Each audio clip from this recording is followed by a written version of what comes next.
back, relax, and maybe get yourself a snack. Me and you gonna have a little chat about books. Hey guys, so I am here today to do a different style of video from what I usually do. Normally I'm talking about adult fantasy books, but today we're going to be talking about kids books. Now, if you've been following my channel for a while, you will probably know that I have a baby who is, well, he's a toddler now. He's 13 months old and he just loves running around and being crazy. But one of his absolute favourite things, and something that I was so excited to share with him when I found out that I was having a baby, was his love of reading. And he does love reading, thank goodness. He's definitely my child. I've managed to read to him since he was born, and I love books. We love sitting down to read a story together. We will quite happily read stories throughout the day, and we'll also read stories before bedtime every night. And we've done this, well, we've done the bedtime stories since we started kind of getting a bedtime routine, but we've done stories generally just ever since he was born. So of course we started out with some really simple books, and I wanted to do a couple of videos about kids fiction and books that I really recommend or that I found worked really well with my child, and hopefully if you have children in your life, then maybe you want to share some of these books with them. So this video is going to be for like tiny babies between like 0 to 1, although these age ranges are completely up to the child, of course. Some children are much more advanced than others. Some love reading and just take off. So take these guidelines of ages really loosely, but I will be doing a couple of other videos. I've got a video for like 2 to 4, and then I think like 5 to 7, and then like 8+. I've got a couple of different videos coming up, but this is going to be the first one, and this is just talking about like tiny weeny babies, right from when they're born. What is the sort of stuff that I was reading to my child? Let's get into it. The very first style of books that my baby was into is this style of book. It's a crinkly book. They don't really have any story. They're just pictures, and they're just filled with like tactile things that the baby can touch. It's got like little squeakers. It's got all these tails of these fish, and it's just a chance for them to like crunch up and be tactile with the book and look at the pictures. Although babies really, they can't see an awful lot when they're first born in terms of really taking in a picture of something. So actually the very first book that I had for him was this one, which is, it says it's a visual quiet book, but it's so not quiet because it's so scrunchy. But it's like a black and white with a couple of pops of colour, little things that they can like pull out and play with. So these crunchy kind of tactile books are really common. You'll see them everywhere if you get a baby. A lot of people might gift them to you, and these are the sorts of things that I started with for him. So really, really simple, something he can play with, something he can enjoy, and we just go through together. It was not an arduous task for him. He just loves like crunching things and playing with things. So when he was tiny weeny, these were the sorts of things that he would love to actually interact with, to play with, that sort of thing. He's kind of outgrown these now, which is why I say this is up to maybe a year. He generally doesn't play with them as much now. He does occasionally still go back to them, and he's like, oh, what's this? I've seen this before. But really he doesn't tend to play with this as much. The other thing that we had since he was really tiny was this sort of book, which is like this plasticky book, and these are designed for when they're in the bath. So when they're in the bath swimming about, not swimming so much as a tiny baby, when they're floating about. Sometimes babies love to look at things, and this is just one of those books that you can just, again, flick through. It's pictures, it's very simple, it's very easy.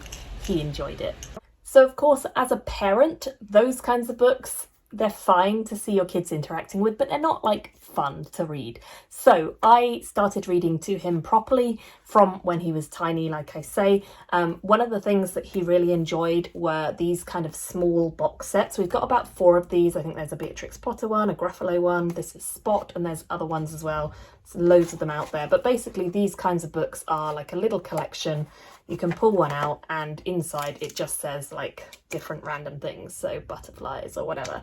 This one's quite good for babies because they have a really bold thing in the middle that they can look at.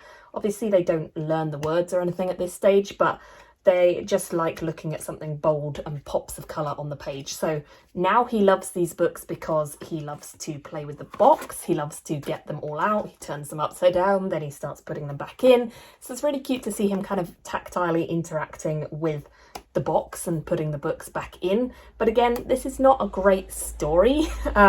So stories that I actually read my child. Let's go into those. So some of the most popular ones, which you will no doubt have seen if you have kids, is this series, That's Not Whatever It Is. So we have That's Not My Dragon and That's Not My Dinosaur. Dragons, as you may know, are one of my absolute favourite. His bedroom is themed around dragons.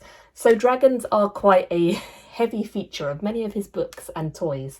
And this one is the sort of book, well, both of these are, where it's, again, very tactile, something that they can interact with.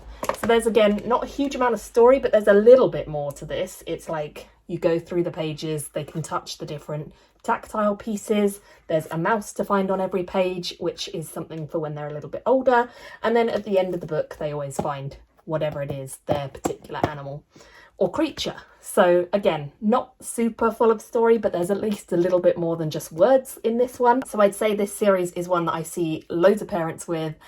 We've only got these two because they're all kind of the same. They all follow the same structure, but the things that the kids can touch are different in each of them. Sticking with that tactile theme, this one has a little bit more going on. This is the Never Touch, and then I think there's a dragon, a dinosaur, I think there's some other ones as well.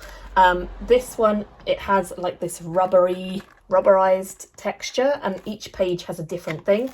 It does actually have a story to this one, so it's a rhyming story that's a little bit more interesting than just the That's Not My Book. My son really enjoys because it's got the little bit of text going on, but also something he can be touching at the same time and interacting with, and he loves that. So this one we got bought for us, and I think there's quite a few others in the series. We only have this one, but he really likes this particular book. Moving on to a couple of other suggestions. One thing I was really conscious of, and I still am and will be going forwards, is that a lot of kids' books are either sort of classic ones, which is great. I love kids' books that I know and remember from my childhood, or just people don't tend to look diversely when they're buying kids' books. They just look at the bestsellers and that's what you get, which is great because so many of the bestsellers are great. But I wanted to find some books that portrayed something a little bit different from just my family life, and something that was not so much like a learning message, but definitely had sentiments behind. I wanted to implement the idea with my child that like people are all different and everyone should be accepted for who they are, who they love, whatever they want to do, you know?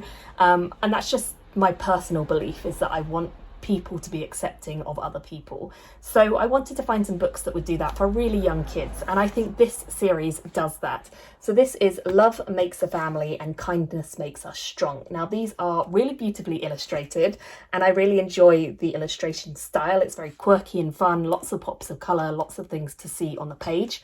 But the things that I really love about this is that this particular one shows really different family dynamics. So we start off with like a gay couple who have their kids, and it's just part of the story. Like, it's not commented on, but it's just there. We also have people of colour and different ethnicities. We have different types of families. So like we might have a mum on her own, or we might have a dad on his own. And I just really enjoyed seeing these different dynamics of families. It's not just a mum, a dad, and then kids. Like, that's not how our world is anymore, and that's a good thing. And I want my kids to understand that that is just something we need to be accepting of and we need to love in other people. So this for me is a great easy book to really show there are so many different types of people in the world and everyone is welcome. So I love this. It's a really, really easy book to get my kid to enjoy. He loves pointing at all the things on the pages, and it's just, yeah, simple. So that one's great. We also have the next one, which is Kindness Makes Us Strong. And again, this one is about being kind, but it also has the same themes where it shows different types of people, different dynamics, which is great to see. So there's loads of different skin types, loads of different old age, young age, lots of different people from all over. It's just something nice to see, like, kids' books embracing diversity. So I think this series does that really well. There's another one which is called Change Starts With Us, which I think is a little bit more about like being environmentally conscious, but we don't have that one yet. I did see it at the library though, so we might pick it up at some point. But these two I really recommend. So now we're going to go on to some of the classic kids books that probably a lot of you will already know. Maybe you owned them when you were a kid, but these are ones that I have particularly found my child resonates with. He loves these. He uses these ones usually to go to bed. He just uses them to like have fun time with mum when we're just chilling out, and we love reading these together. I have read these hundreds of times each. So the first one is probably one of his all-time favourites, and that is We're Going on a Bear Hunt, which the theme of this is not great because obviously we don't really want to encourage hunting bears, but I think this is more like finding the bear rather than actually hunting the bear. And it's a poetry book. It's by Michael Rosen. It's told through verses, and then there are sounds. I think what he loves about this is that it's black and white on one page and then it's colour on the next, and the colour pages have the swishy swashy or the splash splosh, like they're really evocative sounds, and he loves that. He also does the cutest thing ever, which is when we get to the end of the book, the bear walks off on his own, going back to his cave, and every time we get to this page, or even the page before and he knows it's coming, he waves to the bear. And it's just so cute. I love it so much, and he loves this book, and we always read this at bedtime. It is just a classic. I had this when I was a kid. I think it's been around for a long time. It's very much a classic. Next up, we have an author that I discovered since having my baby. I'd never heard of them, and they weren't around when I was a kid, so these are much newer releases, but I love everything they've brought out so far, and I really recommend them. The first one we actually got by them is this one, The Lion Inside. It's by Rachel Bright, and it's illustrated by Jim Field. Now, I love this. It is such a good little story. It's got beautiful illustrations, which was originally the reason that I picked it up. I loved the illustrations, and I just thought that it was a rhyming book that would be fun. But actually it has some really heartfelt messages as well, and I think this page is one of my kids' favourite pages. He loves it because he will roar. If I go rah, he'll also go rah, and it's so adorable. And then later on in this book we also have another page which goes eek, and again he will go eek, which is so adorable. So he will join in with this book now. We've been reading this since he was tiny weeny, and although it is quite wordy, because like some of the pages have quite a lot of words, he loves it, and he will sit through the whole thing and listen to the whole thing and join in at the right parts, and it's great. So I think this just comes from like us reading it to him so young. He just finds this really comforting, and he finds it really fun, and there's lots more in this series, all of which we have picked up. So I'll just quickly show you them, although I won't go through them all. But the other ones in the series, The Koala Who Could, this one he also really enjoys. This is probably his second favourite of this lot. The Squirrels Who Squabbled, again the artwork inside these is very much the same. It's absolutely stunning, and there's a lot of interaction with these. Like you can see the text bounces around. There's a couple of pages that you turn the book round, so you're interacting with movement in the book as well, and I love that. And then we have this one, The Way Home for Wolf, which this one he finds a little bit too wordy still. I'd say this one's maybe on the wordier side, but again he will listen to a lot of it and he will join in with bits.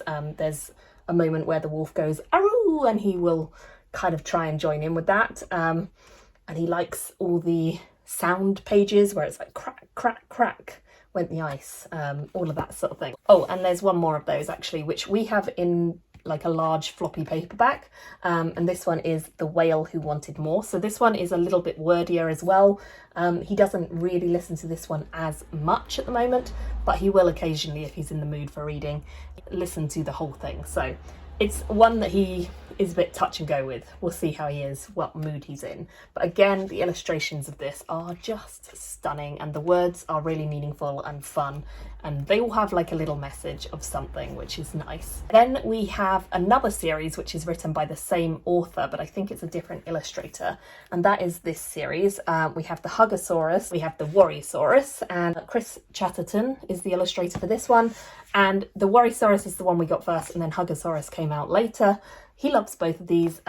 These ones actually really resonate because my partner, my fiance, he's a bit of a Worryosaurus, to be honest. He overthinks things, and we got this book because it was going to be something fun for him to read with my son, and they do love reading it together, but I think it's just something that it gives the message that worrying is okay, but you can overcome it, and you don't always need to be worried about everything. So it's really beautiful. Again, the illustration style in this is also really playful and fun, and I love the illustrator for this one as well. So she chooses some good illustrators to illustrate her books, and we've read these so many times, so many times.